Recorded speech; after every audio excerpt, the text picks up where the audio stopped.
Жеті көкті көтерген, ішін айналасын толтырған, бол дегенде болдырған, Алла тағаланың 99 есіммен бастаймын. Ассаламу алейкум ва рахматуллахи ва баракату. Бүгінгі тақырып бізде Раббым сен менің жүрегімнің қай жеріндесің деген тақырып болады, иншалла. Әр подкасттың басына бастайтынымызда пайғамбарымыз Мұхаммад Мұстафа саллаллаху алейхи ва салламға салауат келтірсек. Аллахумма салли ва саллим ва барик аля саййидина Мұхаммадин ва аля алихи ва сахбихи ва саллим таслиман катира. Бисмилля. Мен бір сұрақпен бастасам, Алла тағала сіздің жүрегіңізде ма? Я болатын болса, жүрегіңіздің қай жерінде? Бұл сұраққа жауап беруіңіз үшін мен сізге бір-екі мысал келтірейін. Сол мысалдарға байланысты өзіңізді көрсеңіз, өзіңізге бір сұрақ қойсаңыз, мен солай жасаймын ба, жасамаймын ба деген сияқты. Енді қыз келіншектерді есепке алатын болсақ, қарапайым мысал, тойға баратқан кезде сіз айнаның алдына тұрып киінеміз ғой біз, немесе жалпы жай көшеге шыққан кезде. Мен тойды деп айтайықшы. Тойға шығатын кезде айнаның алдына тұрып әдеміленіп, әсемденіп, әшекейленіп тұрамыз ғой. Қандай мақсатта? Яғни мен осындай орамалдамын, Раббым мені әдемі көріп тұрма деген мақсатта киінесіз бе? Әлде мен тойда ең әдемі қыз боламын ба деп киінеміз бе? Осы сұраққа жауап бере білетін болсаңыз, сол кезде сіз Раббыңыздың жүрегіңізде қандай орын алып тұрғанын, жүзде қаншасын алып тұрғанын сол кезде байқайсыз да. Жұмыс жасап жатырсыз, жұмыс орныңыздасыз, азан шақырды. Жарайды, мен қазір бітіре салайыншы, қазір жарты сағат, бір сағат. Соңғы тақап жатқан кезде, 5-10 минут қалған кезде, намаздың бітуіне, сол кезде тұрып намаз оқитын болсаңыз, Раббыңыз жүрегіңіздің қай жерінде? Азан шақырған кезде, азанмен жағаласып отырып сөйлейсіз бе? Әлде азанды естіген кезде, пайғамбар саллаллаху алейхи ва саллям хадисінде айтқан секілді, азаншының артында әр айтқан сөзін қайталап отырасыз ба? Азанмен қаматтың ортасындағы дұғаны оқисыз ба? Дұғаны отырып тілейсіз ба? Жүрегіңізбен, тек қана аузыңызбен айтып отырып, тәсбих тартып отырып, бірақ ойыңызда, жүрегіңізде басқа бір нәрсе тұрады ма?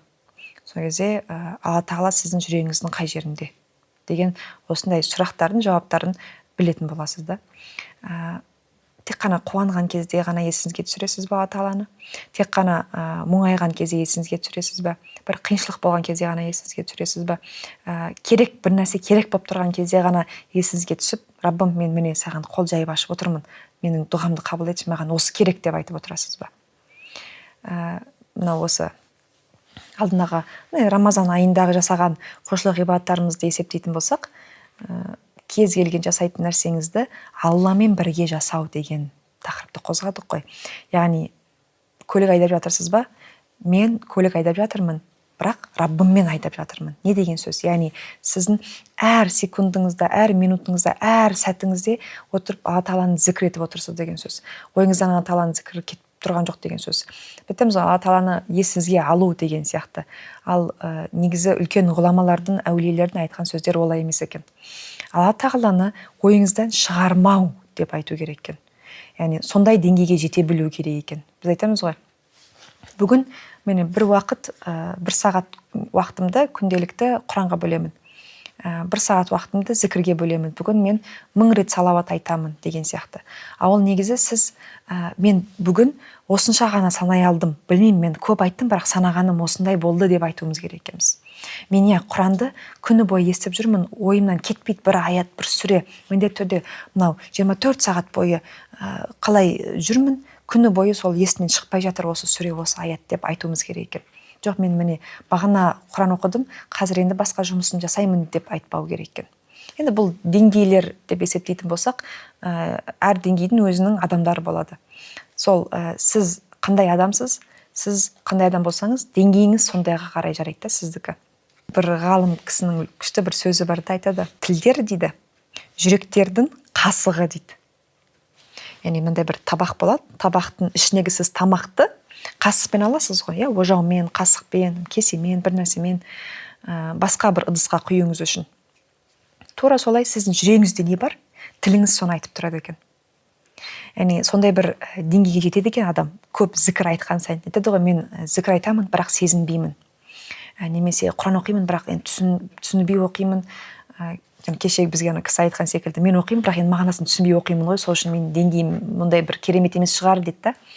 Мен айттым да, бұл жақта көңіл бөліп оқыған басқа, кейін сосын оқи берген сайын белгілі бір уақыттан кейін Алла тағала сізге сондай өзінің бір нұрын беріп қояды, өзінің бір жеңілдігін беріп қояды, сізге сондай мүмкіншілік береді, есік ашып береді, түсіне бастайсыз. Сондай деңгейге жете білу. Мен тек қана аузымен ғана айтып жүрмін, оқимын, бірақ түсінбеймін деп қоя салуда мүмкін еді бізге. Есіме түскен кезде ғана оқиын, өйткені бәрібір де түсініп оқымаймын ғой, түсініп айтпаймын ғой деген сияқты. Бірақ бұл жақтағы маңызды болған нәрсе түсініп емес, жүрекпен айту. Өйткені жүрекпен айтқаннан кейін ол Алла тағала сіздің тіліңізге міндетті түрде салып қояды. Сол үшін бізде енді арабтар бұл жақтан, енді бұл осы мәселеге байланысты шанстар көбірек. Неге? Өйткені олар сөз түсінеді ғой, Құран түсінеді, хадистер түсінеді. Оларға аударма керек емес, оларға бір кісі отырып түсіндірудің керегі жоқ та оларға біреудің. Ал біз қазақ халқы болғаннан кейін қазақша сөйлейміз. Біздің ана тіліміз қазақша. Біз сол үшін не жасаймыз?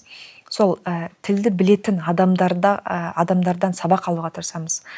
Олар бізге ғылым берсе, білім берсе, оларға құрмет көзімен қарауымыз керекпіз. Солардан қолымыздан келгенше ала білетін білімді алуға тырысады екенбіз.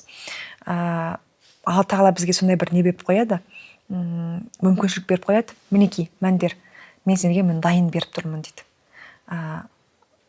Мүмкіндіктерінше алып алыңдар. Алмайтын болсаңдар, онда ол сендердің ары қарай өздеріне проблемаларын дейді. Қалайша мысалы үшін Рамазан айында кісендеп қояды бүкіл шайтандарды, инстарды, жындарды. Жол ашық, есік ашық, жол ашық деді ғой. Төрлетіңдер, міне, қайда бар, отыра алған кет, отыра беріңдер деген сияқты. Жасаймын дедіңдер ме? Жасаңдар ал енді. Мен сендерге мүмкіншілік беріп тұрмын. Ал біз аламыз да аяқтап кетті, Рамазан бітіп кетті. Жоқ, мен міне таңертең план қойып едім, бүгін Құран оқимын деп, ана жұмыс шығып кетті, ана бала бірде ауырып кетті, менің мынандай бір проблемам шығып кетті, мен душқа түстім, мен машинаны жөндедім, үйдің ішіне анау кілем шаш тұр екен, кілемде соны кілем жинадым, үй жинадым, ана шаң көріп мен шаңға шыдамаймын. Ол шаң болады қайттан. Ал сіз жүрегіңіздегі шаңды қалай кетіресіз? Жүрегіңізді тат басып кететін болса, оны қараңыз, шаң басып кетеді, бірінші шаң болады, беті шаң болады, кішкентай слой болады, кейін сосын ол қалыңдай бастайды, одан кейін сосын тат басып кетеді. Оны кетіру өкінішке қарай ұзақ уақыт алады. Сол үшін сіз оны қиындатпай кетіп бара жатырсыз ба, дүниелік бір нәрсеге көбірек уақыт бөліп жатқаныңызды, көбірек көңіл бөліп жатқаныңызды байқап жатырсыз ба, дереу бұрыла кетіңіз. Бірінші истихфармен бастаймыз да, Алла тағала тәубе етеміз, 2 ракат намазымызды оқимыз, дәретімізді алып, осыны отырамыз да, Раббым, өзіме сұрақ қоямыз. Раббым, мен сені қашан есіме аламын? Не нәрсе болған кезде есіме аламын? Әлде сен мен әр қашанда есімдесің ба? Деген. Біз ойлаймыз ғой, дүниеде, мысалы үшін, не нәрсе зиянды? Зиянды қандай нәрселер бар? Бізді Алла тағаладан алып қоятын, Алла тағаладан алыстататын қандай нәрселер бар? Өткенде бір осы сұрақты қойған кезінде бір кісі маған телефон деді. Мен үшін телефон емес екен. Неге? Өйткені телефон деген жалпы негізі Алла тағаладан алыстату үшін жасалынған нәрсе емес. Телефон деген ұзақта жүрген, байланысты, ұзақ уақыт байланыса алмайтын, алыс жерде жүретін, басқа елде жүретін, аяқ астынан бір нәрсе болып қалса хабарласу үшін, байланысты жеңілдету үшін, адамдармен қарым-қатынасты оңай ете білу үшін жасалынған сондай бір нәрсе. Құрал, бір зат та ол, оны қолданасыз. Сол үшін сіз оны не нәрсеге қолданасыз? Қандай ниетпен қолданасыз, соған қарай Алла тағала сізге соның қыр-сырларын ашып береді екен. Тура солай сіз Құранды не үшін оқисыз?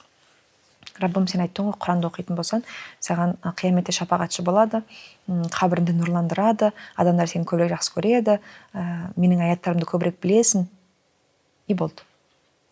Оның басты мақсаты Раббыммен тілдесу. Алла тағала, менің ішім толып кеткен, сенімен қалай сөйлесемін деп сұраған кезде пайғамбар саллаллаху алейхи вассаламның жауабы, сахабалар айтқан сөзі, Раббылармен байланыс құрғыларың келе ме, онда кітапты оқыңдар дейді. Кітап деген Құран кәрімді оқыңдар дейді. Китабул азиз. сендерге Алла тағаладан басқа жақсы көрілген бір нәрсе болатын болса, онда сендердің жүректеріндегі Алла тағаланың дәрежесі өте төмен деген сөз дейді. Мен сізге қазір мысалы үшін біреу келіп айтатын болса, сіз мұсылмансыз ба десе, я альхамдулилля мұсылманмын дейсіз ғой, дереу ойланбастан. Ал енді мұсылмандығыңызды дәлелдеу үшін не жасайсыз? Адамдарға емес, Алла тағалаға, мен Раббым міне сенің дініңе мойын ұсындым, сенің тура жолында келе жатырмын деп дәлелдеу үшін, сол осы тура жолда келе жатқаныңызды дәлелдеуіңіз үшін қандай нәрсе көрсетесіз? Дәлеліңіз не қолыңызда? Күнделікті вирдіңіз бар ма Құраннан, күнделікті зікіріңіз бар ма, намаздарыңыз уақытылай ма, дұғаларыңыз уақытылай ма, туған туысқандармен байланысыңыз жақсы ма, Алла тағаланы әрқашанда есіңізде алып жүріп, Алла тағала үшін жасайтын кез келген нәрсеңізді Алла разылығы үшін деп жасайсыз ба? Басыңызға бір бәле кеткен кезде разы боласыз ба, сабыр етесіз ба? Соған қарай сіздің деңгейіңіз, ашықтан деңгейіңіз байқала бастайды да.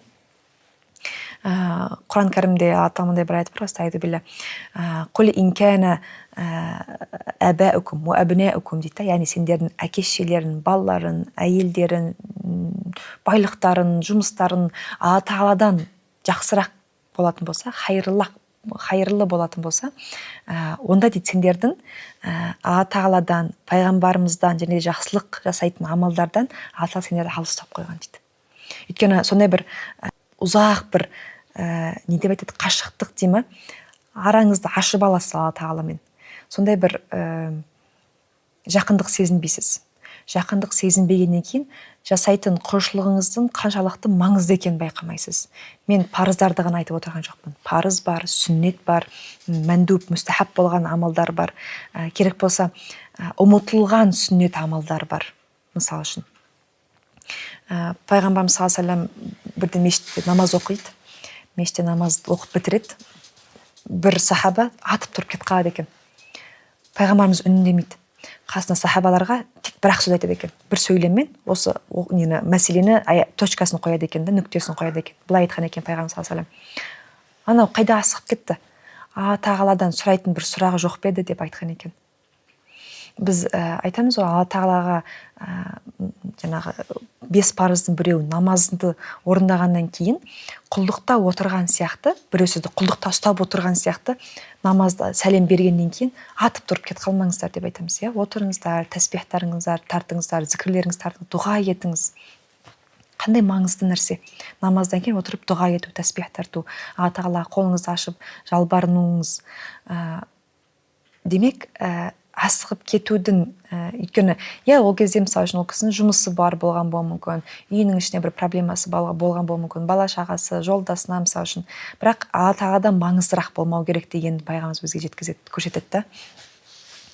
Алла тағаладан маңыздырақ бір нәрсені, Алла тағаладан жоғары қойсаңыз, бір дүниелік бір нәрсені одан да маңызырақ деп көрсеңіз, жұмысыңызды уақытылай намазға көңіл бөлмеуіңізге себепші болатын болса, жұмысыңыз, бала шағаңыз, немесе дүниелік бір ләху дейді ғой, дүниенің ләззаты, дүниенің қалаулары, нәпсі қалауларыңыз Алла тағаладан сізді алыстататын болса, Алла тағала Құран кәрімде бір аяты бар. Не істеймін мен дейді сендерге? Фатараббасу дейді. Тараббасу деген сөзді арабтар былай түсіндіреді. Раббас деген сөз, яғни асықпау, күту. Нені білдіреді? Алла сақтасын. Яғни мен міне сендерге мухля дейді ғой, уақыт беріп қойдым, мүмкіншілік беріп қойдым. Менен маңызды бір нәрсені, мен емес, менен маңыздырақ бір нәрсе бар болатын болса, онда мен сендердің жазаларыңды ақырет күніне сақтап қойдым дейді. Қандай қорқынышты аятта? Фатараббасу дейді, яғни асықпаңдар, уайымдамаңдар. Сендердің жазаларың міндетті түрде бір күні болады дейді. Сол кезде біз өзімізге сұрақ қоймыз керекпіз. Раббым, сен менің жүрегімнің қай жеріндесің, қай тұсындасың, қай деңгейінде тұрсың, қай бұрышында тұрсың. Өте төмен деңгейде болса, немесе былай бір андай шықпайтын, немесе анда-санда ғана бір есімізге түсетін бір бұрышта тұратын болса, я уайли дейді. Арабтардағы сөздің мағынасы, яғни о құрдымға кеттім мен деген сөзді. Алла тағала сақтасын деген сөз. Қандай бәлекеттердің, қандай қиыншылықтардың бізді күтіп тұрғанын білмейміз деген сөз да. Алла сақтасын. Құран кәрімде бір аят бар, estaizu billah. Amman huwa qanitun ana al-layli sajidan wa qa'iman yarju rahmat rabbi. Кімде кім түнмен қиямда жаңағы намазға тұрса, сәждеге барса, Раббысының мейірімін күтсе, сол амалды жасап, Алла тағала оған мейірімін көп төгіп береді дейді. Аяттың соңында «Құл хәл ястауиллазина я'ламуна валлазина ла я'ламун». Ал білетіндер мен білмейтіндер тең ба дейді. Маған айтшы соны дейді. Әрине тең емес. Өйткені олар біліп жасады, Алла тағаланың деңгейін біліп жасады, Алла тағаланың орнын біліп жасады, Алла тағаланың маңыздылығын біліп жасады, Алла тағаланың діннің маңыздылығын біліп жасады. Ал басқа адамдар оны білмей жасай алмады.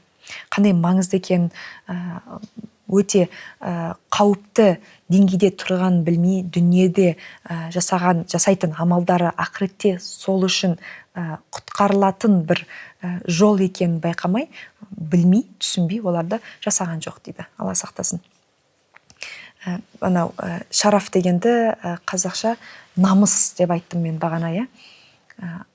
Адам, жалпы мұсылманның намысы түнгі қиямдағы тұратын оқитын намазы екен. Яғни, біреу сізге келіп айтса, ой, сен дұрыс намазхан емессің дейтін болса, жоқ, мен намазханмын деп намыстанып айтуыңыз сіздің осы мынау түнгі тұратын қиямыңыздың белгісі екен. Яғни, бұған мысалдар өте көп. Бір отырыста отырған кезде Алла жайлы, немесе пайғамбарымыз жайлы бір жаман сөз айтылатын болса, саллаллаху алейхи вассаламға, немесе бір жағымсыз бір сөз айтылатын болса, оларды жамандайтын бір сөз айтылатын болса, хаша лилля, сіз намыстанып, не қарсы бір сөз айтасыз? Жоқ, дұрыс емес, бұлай жасағандарын дұрыс емес деп қолдау көрсетеді. Оны дұрыс бағыттайды, дұрыс түсін көрсетеді. Немесе мүлде қолынан келмейтін болса, ондай мүмкіншілікте болмайтын болса, ондай күште болмайтын болса, сол отырыста онда тұрып кетіп қалады. Ол отырыста ары қарай жалғастырмайды, отырмайды. Өйткені Алла тағаланың деңгейін біліп тұр да ол адам. Алла тағаланың қандай жоғары деңгейде екен, жоғары маңызды екенін біліп тұр дейді. Сол себепті Алла тағала оның да деңгейін адамдардың арасына көтеріп қояды дейді. Енді Алла тағала сіздің жүрегіңізде екенінің екі дәлелі бар. Негіз дәлелдер өте көп. Ең маңызды екеуін айтайық. Біріншісі, Алла тағалаға итағат ету, яғни Алла тағалаға мойын сұну, Алла тағалаға құлшылық жасау, жаса деген нәрсесін барлығын жасау, жасама деп тыйым салған нәрсесін барлығынан алыс болу. Екіншісі, Алла тағаланы зікір ету, яғни әрқашанда сіздің ойыңызда Алла тағаланың зікірі болу, ұмытпай айтуыңыз. Алла тағала Құран кәрімде бір айты бар ғой, estaizu billah, fastaqim kama umirt дейді. Мен қалай түзу тұр деп айттым, солай тұруың керексің деген аят бар. Яғни, тура жолда жүруің керексің деп айттым, онда тура жолда жүруің керексің дейді. Қалай бұйрық бердім, тура жолда жүр деп, тура солай, осы әмір, бұйрықтың артына жүруің керексің дейді. Яғни, мен бұйрық берген нәрсенің барлығын уақытылай орнымен орындауың керексің деп айтады. Енді бұл жақта тағы да бір мәселе бар бізде. Кез келген діндар деген адам мінез құлқы жақсы деп айта алмаймыз, болу шарт емес. Және де кез келген мінез құлқы керемет болған адам діндар болу шарт емес. Бірақ ең кереметтісі, ең күштісі екеуін бірге алып жүрген. Әрі діндар, әрі мінез құлқы керемет күшті, ахлақ, құлықтанады дейміз ғой. Айнаның алдында тұрып өзіңізге қараған кезде қандай дұға айтамыз? Пайғамбар саллаллаху алейхи не деп айтты дейді, айтыңдар деп айтады. Раббым, Аллахума кама ахсанта халқи фахассин хулуқи дейді. Раббым, менің жаратылысымды қалай әдемі етіп жаратқан болсаң, менің мінез құлқымды да солай әдемі етші деп айтады да, саллаллаху алейхи вассалам. Сол себепті біз қолымыздан келгенше мынау барлық амалдарды, әрекеттерді Алла разылығы үшін жасауымыз керекпіз. Болуы мүмкін бізде мынандай енді дүниелік нәрсеге бет бұрғызатын мүлхият, мұғрият дейді ғой. Яғни ләззатты болған нәрселер, қызықты болған, көзге жылтырақ болып көрінетін нәрселер өте көп. Бізді Алла тағаладан алыстатады, құлшылықтан, ғибадаттан алыстатады. Бірақ біз соның өзіне де қолымыздан келгенше Алла тағаланың жаса деген барлық бұйрықтарын орындап, жасама деген тыйым салғандардың барлықтарынан алыс болатын болсақ, оларды жасамай тастайтын болсақ, құлшылық ғибадаттың қандай жеңіл екенін байқаймыз. Өйткені асыл болмысымыздағы, табиғатымыздағы жаратылысымыз жалпы негізі Алла тағаланың бұйрықтарымен жүретін жаратылыс екен. Асыл болмыс. Фитра алал ислам дейді ғой, яғни футирал инсан ау жубилал инсану алал ислам дейді, яғни адам баласы дүниеге келген кезде жалпы негізі бағытталынып қойған, ол ислам дініне бағытталынып қойған. Басқа бір хадисте, басқа бір риwаятта фаабауаху имма юхауиданихи ау юнассиранихи деген, яғни оның әке-шешесі кейін сосын бала өсіп келе жатқан кезде ол өзі таза бала, негізі жақсы бала, бірақ әке-шешесі баланың өскенін көрген сайын әркім өзінің дініне қарай тартқысы келеді дейді. Әркім өзінің дұрыс деп ойлайтын бағытына қарай тартқысы келеді дейді. Сол себепті Алла тағала бізге баршамызға дұрыс жолды көрсетуді нәсіп етсін, көзімізді ашсын, тек қана мынау көзбен көретін көзімізді емес, жүрек көзімізді ашсын. Иншалла жүрегіміздегі пердені көтерсін, қиын деп ойлайтын барлық амалдарды Алла тағала бізге жеңілдетсін, басқасына да жеңілдетуді нәсіп етсін. Бұл тек қана өзімізге ғана емес қой, басқасына бір нәрсені түсіндіріп айтқан кезде, бір құлшылықты, бір ғибадатты, бір парызды, сүннетті орындаңыз, міне осы сүннет, мынау парыз деп айтқан күніңізде де әдемі жеткізе білуімізді нәсіп етсін. Сондай адамдарға жылы сөзбен, жұмсақ тілмен түсіндіре білетін адамдардан болуымыз нәсіп етсін, иншалла. Осымен подкастымыз тамам. Тыңдағандарыңыз үшін рахмет, Алла разы болсын. Уассаллаху вассалам аля саййидина Мухаммадин ва аля алихи ва сахбихи ажмаин. Алдағы иншалла басқа тақырыптармен, хайлысымен жүздескенше. Ассаламу алейкум ва рахматуллахи ва баракатух.